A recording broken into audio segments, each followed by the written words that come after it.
Breaking చూస్తున్నాం. విజయవాడలోని గాది Saikrishna lockup death case తీవ్ర సంచలనాలకు దారితీస్తుంది. సస్పెండ్ అయిన కృష్ణలంక సీఐ నాగరాజు కోర్టుకు లేఖ రాశారు.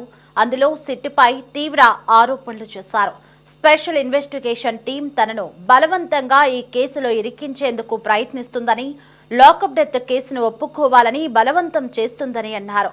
టార్చర్ చేసైనా తనతో ఒప్పించాలని చూస్తుందని, సిట్ తనను టార్చర్ చేయకుండా కోర్టు రక్షణ కల్పించాలని నాగరాజు కోరారు.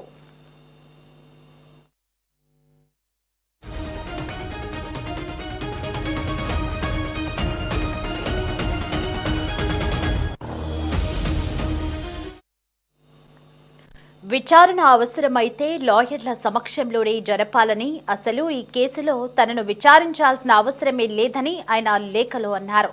జూన్ 23న సిట్ బృందం సీఐ నాగరాజును అరెస్టు చేసి ప్రాథమికంగా విచారించింది.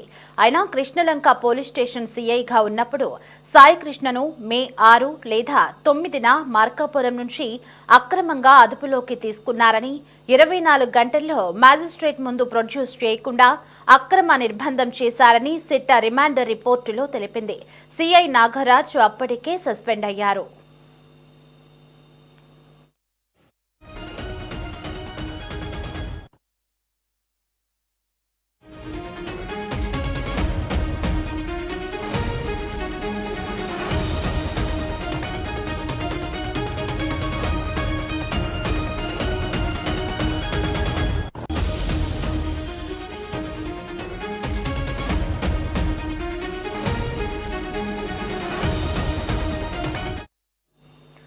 కోర్టు 14 రోజుల జ్యుడిషియల్ రిమాండ్ విధించి రాజమహేంద్రవరం సెంట్రల్ జైలుకి తరలించింది.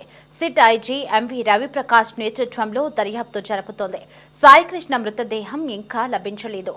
పోలీసులు మృతదేహాన్ని మాయం చేసినట్లు ఆరోపణలు ఉన్నాయి. సిట్ రిపోర్టు ప్రకారం కస్టడీలో 3rd డిగ్రీ వల్ల గాయాలతో సాయికృష్ణ మరణించాడని నిర్ధారణ అయింది.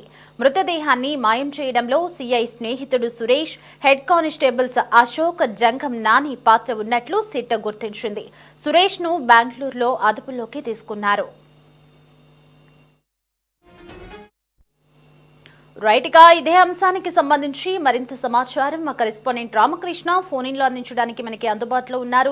రామకృష్ణ, గాదే సాయికృష్ణ లాకప్ డెత్ కేసులో ఆరోపణలు ఎదుర్కొంటున్న సస్పెండ్ అయినటువంటి సీఐ నాగరాజు కోర్టుకి లేఖ రాసినట్లుగా తెలుస్తుంది. ఆ లేఖలో ఏం ప్రస్తావించారు? ఆ పూర్తి అప్డేట్స్ ఏంటి రామకృష్ణ? దేవి, విజయవాడలో Gade Saikrishna custodial death case దర్యాప్తులో మరో కీలక పరిణామం చోటు చేసుకుంది. ఈ కేసులో అరెస్ట్ అయి ప్రస్తుతం జ్యుడిషియల్ రిమాండ్ లో ఉన్న సస్పెండ్ అయిన కృష్ణలంక మాజీ సిఐ నాగరాజు కోర్టుకు లేఖ రాయటం చర్చనీయాంశంగా మారింది. తనను ఈ కేసులో బలవంతంగా ఇరికించే ప్రయత్నం జరుగుతోందని సిట్ అధికారులు తనపై ఒత్తిడి తెస్తున్నారని కూడా ఆయన ఆరోపించడం జరిగింది. తన లేఖలో సిఐ నాగరాజు సిట్ తనను కస్టోడియల్ డెత్ కేసును ఒప్పుకోవాలని బలవంతం చేస్తుందని కూడా పేర్కొన్నారు. శారీరకంగా, మానసికంగా టార్చర్ చేస్తూ తన నుంచి ఒప్పంద వాంగ్మూలం తీసుకునేందుకు ప్రయత్నిస్తున్నారని కూడా ఆరోపించారు. తనపై ఎలాంటి వేధింపులు జరగకుండా కోర్టు రక్షణ కల్పించాలని విజ్ఞప్తి చేశారు. విచారణ అవసరమైతే తన న్యాయవాదుల సమక్షంలోనే నిర్వహించాలని, ఈ కేసులో తనను విచారించాల్సిన అవసరం కూడా లేదని నాగరాజు లేఖలో పేర్కొన్నారు. తన హక్కులకు భంగం కలగకుండా కోర్టు జోక్యం చేసుకోవాలని కూడా కోరారు. ఇక సిట్ దర్యాప్తు ప్రకారం మే నెలలో గాదే సాయికృష్ణ మార్కాపురం నుంచి అక్రమంగా అదుపులోకి తీసుకొచ్చి చట్ట ప్రకారం 24 గంటల్లో మేజిస్ట్రేట్ ఎదుట హాజరుపరచకుండా కృష్ణలంక పోలీస్ స్టేషన్ లో నిర్బంధించారని ఆరోపిస్తా ఉన్నారు. ఆ సమయంలో నాగరాజు కృష్ణలంక సిఐగా విధులు నిర్వహిస్తా ఉన్నారని, ఈ వ్యవహారంలో ఆయన పాత్ర ఉందని కూడా సిట్ తన రిమాండ్ రిపోర్ట్ లో పేర్కొనడం జరిగింది. జూన్ 24న సిట్ అధికారులు నాగరాజును అరెస్ట్ చేసి ప్రాథమికంగా విచారించడం జరిగింది. ఆ తర్వాత కోర్టు ఆయనకు 14 రోజుల జ్యుడిషియల్ రిమాండ్ విధించింది. ప్రస్తుతం ఆయన రాజమహేంద్ర సెంట్రల్ జైల్లో ఉన్నారు. ఈ కేసు దర్యాప్తును సిట్ ఐజీ రవిప్రకాష్ నేతృత్వంలోని ప్రత్యేక బృందం కొనసాగిస్తా ఉంది. ఈ కేసులో ఇప్పటికే సాయికృష్ణ మృతదేహం లభించకపోవడం దర్యాప్తులో కీలక అంశంగా మారింది.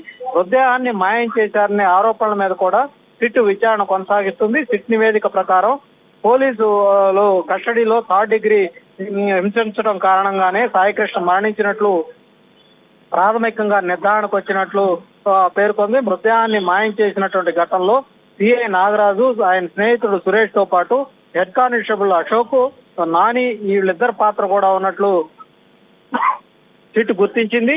మరోవైపు సిఐ నాగరాజు చేసినటువంటి ఆరోపణల మీద కోర్టు ప్రస్తుతం ఎలా స్పందించిందనే అంశం ఆసక్తికరంగా మారింది. అలాగే సిట్టు దర్యాప్తు, కోర్టు విచారణలో వెలుగులోకి వచ్చే అంశాల మీద ప్రస్తుతం అయితే అందరిలో కూడా ఉత్కంఠ నెలకొన్నటువంటి పరిస్థితి అయితే ఉంది.